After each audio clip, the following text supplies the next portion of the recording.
Welcome to another episode of Your Partnerships Meets. I'm Shane Solomon. I'm joined on the sofa today with Connor. Welcome to the studio. Connor, I want to get straight into the interview and, of course, what you do for businesses here in Cornwall and beyond. Yeah, so I run a company called Northlayer. We provide essentially B2B IT solutions. I started the company back in February now, so coming on to a year. And I essentially used my experience I'd gained over a couple of years of running different businesses to essentially provide IT support to local businesses. We've now expanded into IT infrastructure and different things, but we essentially make the ever-complexing situation of IT a lot more simple. Okay. Now, you seem very young, Connor. So, at what stage did you get involved in this and knew that this was your kind of thing that you wanted to get into to serve people? So I started my first business when I was 13, just doing some stuff online, and I made about £1,000 out of that. And at 13, that just blew my mind, and I was like, God, I feel like a millionaire. So then I sort of kept going down different pathways, trying new things. Some things failed, some things didn't. And then at 15, I started my first company, which essentially started by just friends and family saying, oh, can you host my website? Or can you do this for me? Can you do that for me? And I was like, I can give it a shot. And then I created a website for it. And then randomly one day, someone from Germany made an order on it, and I was like, okay, this is weird. And then slowly my website just started crawling up Google, and it just started expanding, and I was getting international orders for people wanting to host databases and this, that, and the other across the world. And I expanded into Singapore, LA, Brazil, all from the comfort of my bedroom. And this was while I was doing school and everything. And then I sold that in January of last year. That's weird to say. And I had a couple of weeks where it was a bit weird. I had a bit of money in the bank from it, and I was like, what do I do now? And then I thought, right, I want to get into networking, and I want to meet local businesses and sort of expand from that, and really get to down and dirty with the local economy. And it sort of has just grown from there, and I've made mistakes, learned from them, and I just keep going, sort of building up that momentum now, have done. Well, what a story. I mean, I wasn't expecting that, and that's quite inspirational. And for that, I absolutely love it, because you're not just an IT company, you've got that entrepreneur mindset as well. And what do you think, for those watching, obviously, Your Partnerships is a networking organization that going into its 8th year is full of entrepreneurs. What's the key ingredient, do you think, for you? I mean, those early days of earning that money, the £1,000 gave you that, wow, I like this. But what is the key component, do you think, that has kind of contributed to your success so far? I've never really thought about it like that. To me, it's sort of just a way of life. I sort of just do it. I think there's so many different factors that play into it. Obviously, the main one being you've just got to keep going.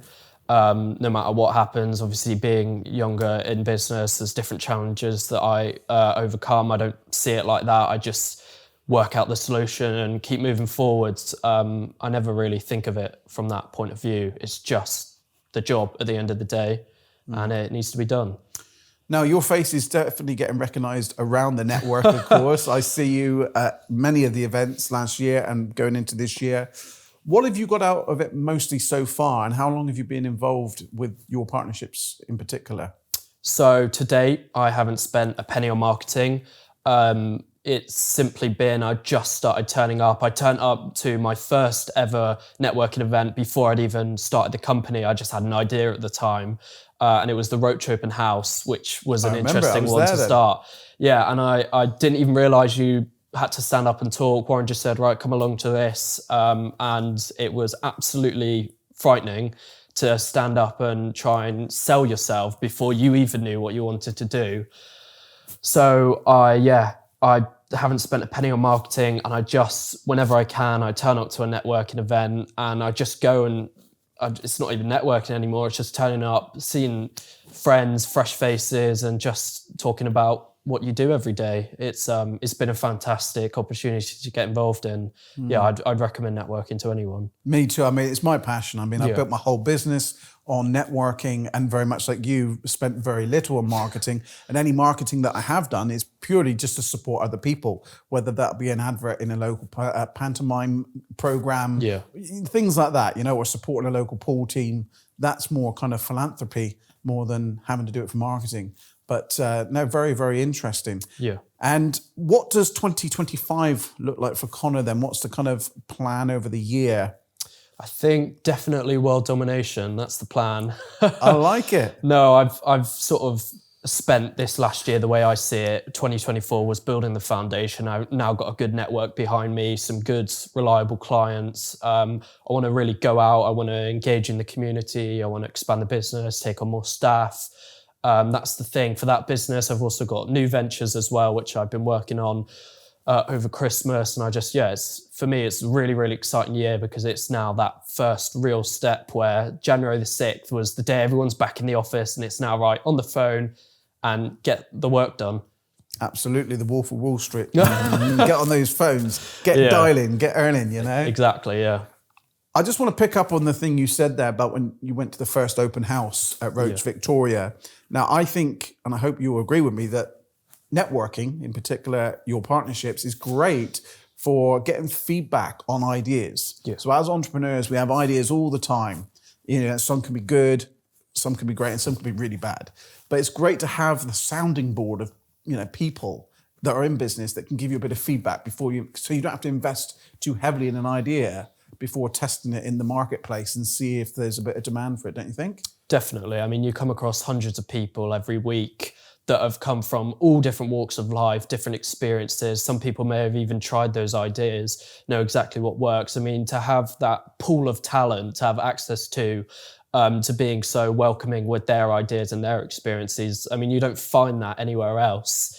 Places like the internet, I mean, things are just so objective. You don't get that genuine connection where people are going to be honest with you like you do in networking. And what about Zoom versus in-person networking? So ironically, for me, running an IT company, I hate Zoom with a passion. I will only ever do it if I absolutely have to, because you will never get that connection. If somebody is worth the time, I'll tell them, right, it doesn't matter where you are in the country, I'll drive, I'll get the train, I'll fly to you, and we'll have that meeting if it's valuable enough, because we're losing that like connection that you get unfortunately with the way the world's going. But I think, that building that connection as opposed to sat on the other end of the screen, it's a lot more important. I think so. I think it's very hybrid. I think it's great as a tool. Yeah. And of course, during the pandemic, everything, we needed it. It was essential to keep ourselves connected. But the moment we're out of that, I'm like, get me back in a room full of people, feel the energy. Yeah. Because in my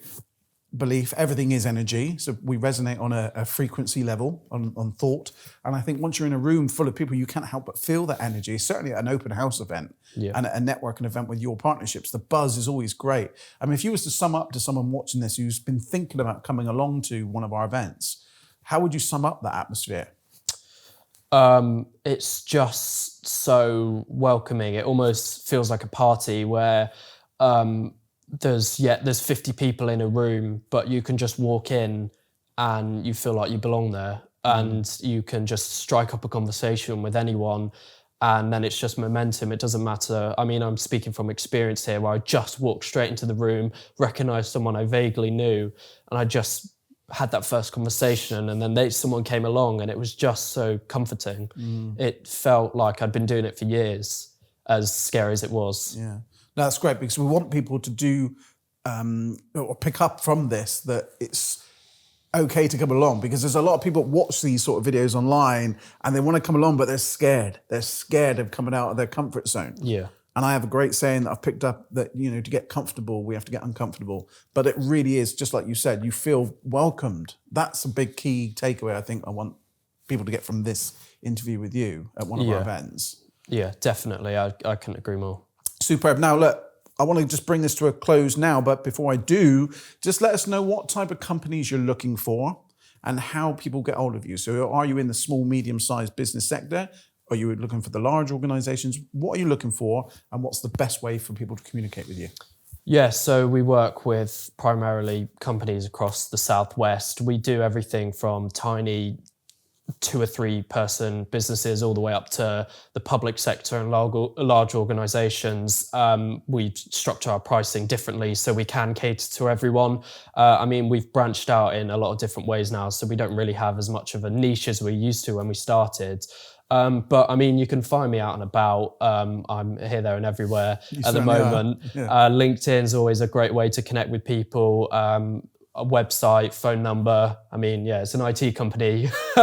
Any way you can think of, you can probably reach us. Absolutely. Well, I'm sure you'll get people coming up to you at one of the events saying, I saw your podcast.